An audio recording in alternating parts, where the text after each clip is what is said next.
Olá, Olá, pessoal, boa tarde. Hoje a gente vai dar sequência sobre esse capítulo chamado Período entre Guerras, a crise de 1929 e a ascensão dos regimes totalitários. Na aula anterior, a gente estudou o quê? A crise de 1929, uma grave crise que atingiu e afetou a economia norte-americana, mas que todos os países foram atingidos economicamente. Por quê? Porque após o término da Primeira Guerra Mundial, os Estados Unidos se consagram como o país que tem a maior economia mundial. Então, se a maior economia mundial enfrenta uma crise, os demais países tendem a sofrer uma crise, como foi o caso do Brasil. E a atividade de casa era justamente essa. Vocês deveriam pesquisar como o Brasil foi atingido pela crise de 1929. E qual resposta vocês deveriam colocar? A economia do café. O café foi atingido. Teve uma superprodução do café. Por quê? Porque os Estados Unidos deixaram de comprar o café brasileiro. Mas a gente vai compreender melhor esse assunto quando a gente estiver trabalhando um capítulo específico sobre a economia cafeeira no Brasil.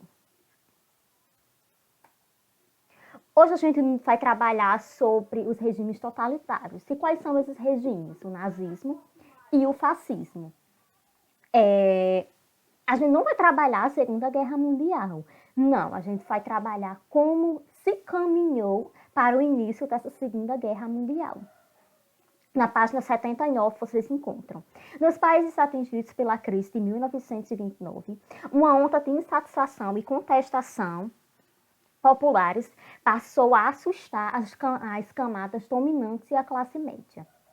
Temia-se que essa movimentação desembocasse em revoluções socialistas, como aconteceu na União das Repúblicas Socialistas Soviéticas. E isso motivou as elites de diversos países a apoiar grupos de extrema-direita, como na Itália, na Alemanha, na Espanha e em Portugal, que impediram o avanço da esquerda. Para início de conversa, o nazismo, o fascismo são movimentos de extrema-direita. Não existe essa que o nazismo seria de esquerda. Não. O nazismo e o fascismo foram movimentos de extrema-direita que buscavam o quê? Impedir que o socialismo, o comunismo, entrasse nos países. Por quê? Porque era necessária uma mudança. A gente viu que os Estados Unidos eram um país democrático, liberalista. E o que aconteceu? Uma crise que arruinou sua economia. Então, os países pensaram o quê? A gente deve mudar um pouco o nosso governo.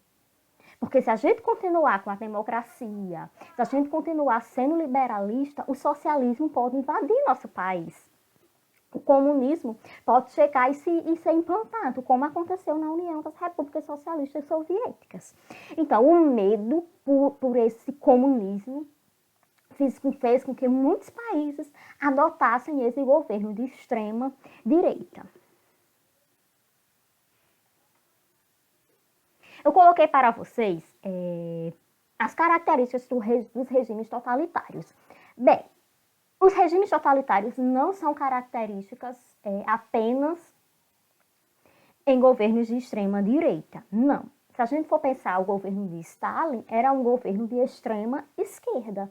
E vai ter algumas características de um governo totalitarista. Quais são essas características? Um Estado forte, centralizado, nacionalista, autoritário e antidemocrático. Todas essas características estavam presentes no governo de Stalin, então, que é extrema esquerda, mas também estavam presentes no governo de Hitler e Mussolini, por um exemplo, o nazismo e o fascismo.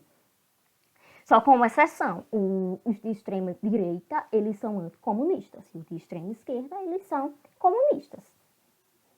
Então, os governos totalitários, essa onda de controlar. O que é um governo totalitário? É aquele que controla a vida pública e a vida privada do homem. A vida privada por quê? Porque controla o que ele lê, o que ele assiste, os lugares que eles frequentam. Então, essas são as características do regime totalitário. Controlar o público e o privado. E essas características a gente pode encontrar tanto em regimes de extrema direita como regimes de extrema esquerda. com exceção do anticomunista, que é uma característica exclusiva dos regimes de direita. E os governos totalitários, eles usam o quê? A propaganda. Eles usam o poder da mídia, dos jornais, do rádio, para levar uma imagem de quê? Salvador da pátria. Eles fazem discursos muito bonitos, falando aquilo que a população quer ouvir. Fazendo fotos ao lado de crianças, mostrando o seu lado, podemos dizer, humano. Eu coloquei dois extremos. Desse lado a gente encontra Stalin com crianças, esse das florzinhas, ou seja, um governo de extrema esquerda. E do outro lado a gente tem Hitler, também com crianças. Então a gente tem o quê? Extrema direita. Então, ambos governos, tanto de esquerda como de direita, nos governos totalitários, eles fazem uso da propaganda como uma maneira de conseguir vantagem. A gente viu na aula sobre a Revolução Russa que Stalin, por mais que ele perseguisse muitas pessoas, mas a mídia não falava sobre isso. E quando a mídia não fala sobre isso, a população não vai saber. A população acredita muito naquilo que a mídia fala. A mídia tem o poder de controlar nossas escolhas, nossas ideologias. Então, o que era que a mídia levava? Que Stalin era uma pessoa legal, humana, o melhor governante. E o mesmo acontecia para Hitler. Eles fizeram uso dessa propaganda com o objetivo de ter o apoio da população. A gente vai começar falando sobre o fascismo italiano, vocês vão encontrar na página 80. O Partido Fascista Italiano, um partido de extrema direita, foi organizado por Benito Mussolini logo depois da Primeira Guerra Mundial, com o apoio de industriais preocupados com a ascensão de movimentos de esquerda no país. A Itália saiu da Primeira Guerra Mundial muito debilitada, então foi necessária uma mudança. Aí, o que foi que Benito Mussolini fez? Ele criou esse partido fascista na Alemanha, na Itália, aliás, e começa a ganhar destaque. E organiza uma marcha sobre Roma.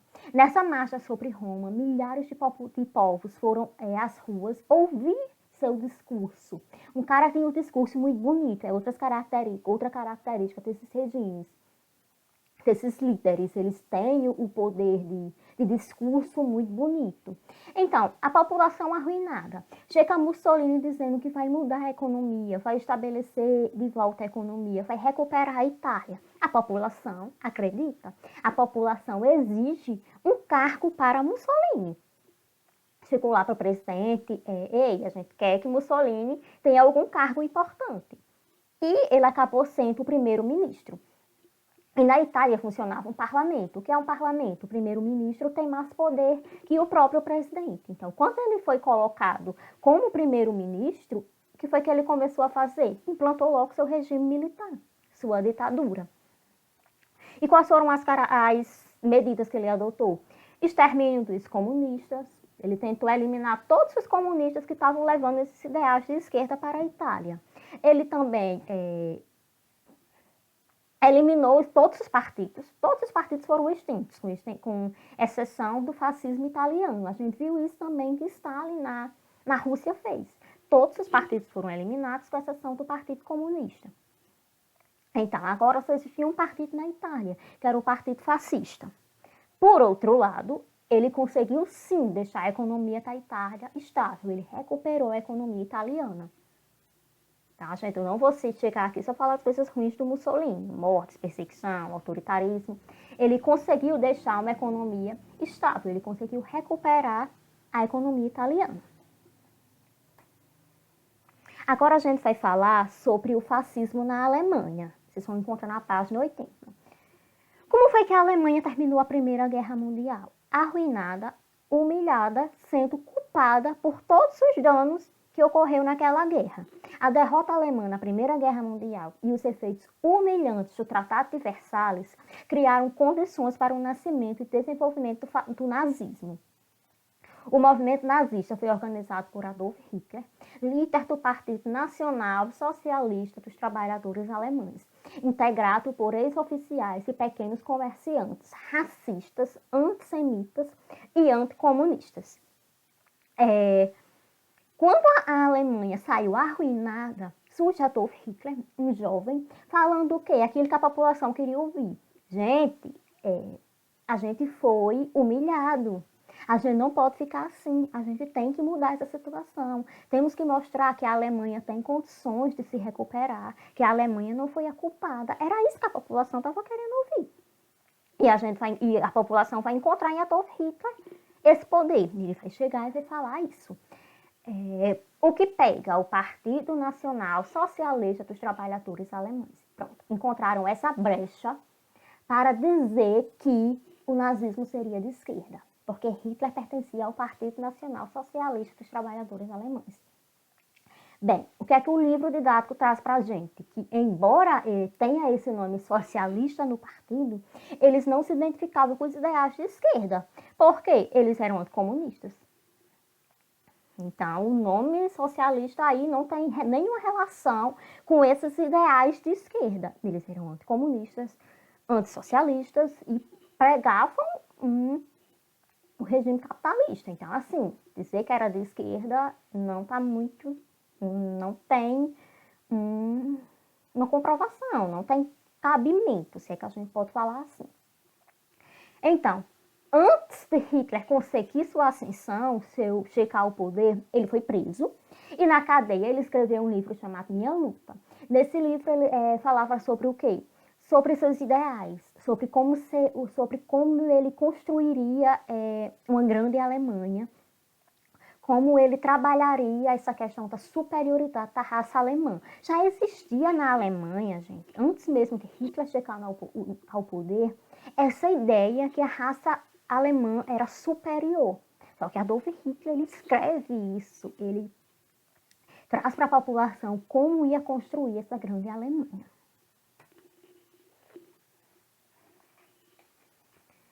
Após ser liberto, ser solto, ocorre a ascensão de Hitler. Onde que vocês vão encontrar isso? Na página 81. Alguns fatores motivaram Hitler ficar conhecido, como o quê? O aumento da popularidade. Alguns trabalhadores começaram a gostar do que Hitler estava falando. Por quê? Porque ele vinha falando que os trabalhadores mereciam um salário digno, mereciam respeito. Então, o que aconteceu? O partido nazista, na eleição seguinte, conquistou inúmeros cargos. No entanto, ele não conseguiu se eleger.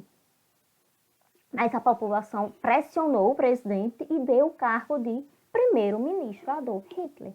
E mais uma vez existia um parlamento, ou seja, o primeiro-ministro tinha muito poder. Quando Hitler chega ao cargo de primeiro-ministro, ele já implanta uma ditadura alemã. Uma ditadura aí cria a Gestapo, que é a polícia alemã que vai auxiliar nessa ditadura que ele implanta. Ele traz a ideia ainda da formação de uma grande Alemanha. Como assim? Anexar territórios vizinhos. E a gente viu que anexar território foi um dos fatores da Primeira Guerra Mundial. Quando ele anexou a Alsácia-Lorena e teve aqueles atritos que promoveram a Primeira Guerra Mundial. Então, e essa formação, essa anexação do território, essa formação da grande Alemanha, vai ser um dos fatores da Segunda Guerra Mundial. Na página 81, vocês vão encontrar como o nazismo era levado para o cotidiano da sociedade alemã. A ideologia nazista, ela chegava nas escolas e nas universidades. Na foto a gente encontra crianças saudando Adolf Hitler. Por quê? Porque desde crianças eles eram ensinados isso. Eles eram trabalhados o nacionalismo, o amor à pátria, a adoração à bandeira, ao símbolo, ao hino nacional. E chegou um momento que todo jovem queria participar da juventude nazista. Todo jovem queria ser nazista. Todo jovem alemão era nazista. E essa ideologia nazista nas escolas, eles perseguiram muitos professores. Professores que falassem algo contra o nazismo era perseguido. Então, chegou um momento que todo professor falava aquilo que Hitler pedia, porque era a sua vida. Além de um emprego, estava a sua vida em jogo. Então, e essa ideologia nazista nas escolas, ela selecionava os livros, os conteúdos, era um controle do Estado sobre a escola. A superioridade da raça ariana, a propaganda nazista. Como eu já falei antes, a propaganda foi um principal recurso usado por Adolf Hitler para disseminar suas ideias. E essa superioridade alemã, que foi que ele fez? Criou os campos de concentração. Sobre os campos de concentração, a gente vai falar em outras aulas, a gente vai ter oportunidade de falar. Teve também o extermínio de pessoas deficientes. Eles chegavam na casa de alguma pessoa deficiente e dizia à família que ia fazer um tratamento nessas pessoas. Levavam essas pessoas e tempos depois a família recebia uma carta. Ó, seu parente morreu durante o tratamento, mas não, gente, ocorria mesmo extermínio. Por quê? Porque eles não queriam que ninguém da raça ariana tivesse alguma deficiência. Essa deficiência ia manchar, ia sujar a raça. O mesmo acontecia com os gays, os homossexuais, eles eram também perseguidos. Aconteceu também o quê? A queima de livros em praças públicas. Qualquer livro que falasse sobre comunismo, marxismo, eram eliminados e queimados em praça pública. Inclusive, quem já assistiu A Menina que Roubava Livros, tem uma clássica cena que eles queimam diversos livros porque esses livros eram considerados uma ameaça. Em 1936, teve as Olimpíadas em Berlim. O que foi que Adolf Hitler fez? Queria que todos os troféus, as medalhas de ouro, fossem para os alemães. Eles queriam mostrar que os arianos eles eram superior, tanto intelectualmente como também no quesito esporte. E não foi o que aconteceu. A Alemanha obteve um bom número de medalhas, só que os Estados Unidos conseguiu ultrapassar. E tem um caso muito famoso, que é no corredor americano negro, que ganhou no atletismo, ficou em primeiro lugar na corrida e Adolf Hitler recusou a premiar. Por quê? Americano e negro, então não fazia sentido um negro ganhar, vencer de um branco. Então, teve esse caso que é bastante conhecido. E eu não posso deixar de falar de Stalin e a União das Repúblicas Socialistas Soviéticas. Vocês vão encontrar na página 84. Eu vou falar bem resumido sobre Stalin, porque a gente já viu isso na sala de aula. Quando eu trabalhei a Revolução Russa, a gente viu como foi o governo de Stalin e o governo de Lenin. A gente percebeu que Lenin ainda era um governo mais democrático, já Stalin não, era um governo autoritário. Politicamente, o governo stalinista foi marcado pela extrema centralização, exercida pelos burocratas da administração pública, controlada pelo Partido Comunista da União Soviética. A oposição ao regime foi violentamente reprimida, com prisões, mortes e envio de pessoas para regiões distantes, como a Sibéria, ou seja, as pessoas iam para o exílio. Características semelhantes ao que aconteceu na Alemanha. Prisões, qualquer pessoa que era contra o governo era perseguida, era torturado e era morto. A Guerra Civil Espanhola. Na página 84 vocês vão encontrar. Essas divisões de extrema-direita e extrema-esquerda, essas ditaduras de extrema-direita, não foi característica presente só no nazismo alemão e no fascismo italiano. Não. A Espanha teve um governo autoritário e em Portugal também teve. A gente vai falar um pouco sobre a Guerra Civil Espanhola. O que foi que aconteceu na Espanha? Um regime de esquerda, um governo de esquerda, venceu democraticamente as eleições, só que a direita não superou a derrota. Por quê? Porque eles pensaram que o comunismo ia entrar na Espanha. Então, ocorreu o quê? Uma guerra civil. A gente já viu esse conceito, guerra civil. É uma guerra que ocorre dentro do próprio país, onde o próprio país luta entre si. E aqui vai ser uma guerra ideológica. Direita de um lado e esquerda do outro. Direita vai ter o apoio do Benito Mussolini e do Hitler, que nessa época eles já eram super amigos, o Hitler e o Mussolini. Se identificavam, né? Seus ideais eram semelhantes. E do lado esquerdo, quem é que vai apoiar? O Stalin. E vai ser uma guerra muito severa, onde milhares de pessoas vão morrer. E quem vai vencer? A direita. A direita vai conseguir vencer essa guerra. Por quê? Porque a Alemanha ela já era uma indústria bélica muito grande. A gente viu que antes da Primeira Guerra Mundial, a Alemanha ela já tinha uma produção de armas muito grande. Então, e pouco a pouco, Hitler ele foi recuperando a economia. Porque, assim como o Benito Mussolini, o Hitler ele também conseguiu recuperar a economia, além da economia, a dignidade da Alemanha, a dignidade que tinha sido perdida pelo Tratado de Versalhes.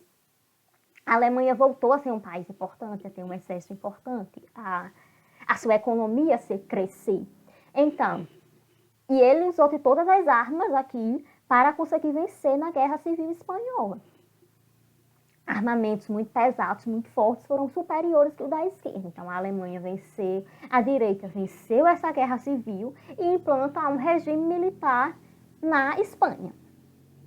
E a Guerra Civil Espanhola ela é considerada um ensaio para a Segunda Guerra Mundial. Um ensaio como assim? Porque foi um confronto ideológico e também um conflito que mobilizou diversos países. Embora tenha ocorrido na Espanha, a gente vai ter a Alemanha, a Itália, a Rússia envolvida nessa guerra.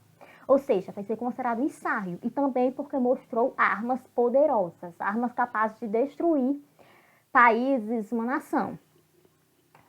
Essa imagem bastante conhecida do Pablo Picasso, ele retrata um dos massacres que ocorreu na Espanha e ele tenta representar o horror. E essa atividade, essa pintura, vocês vão encontrar no livro didático e a atividade que eu vou passar para vocês na agenda. Eu vou ficando por aqui, aquela mesma questão. Ficou com alguma dúvida com relação ao exercício, ao conteúdo, que é um conteúdo que vocês sempre pediam muito. Quando que a gente vai trabalhar o nazismo, o fascismo? Então, chegou o dia.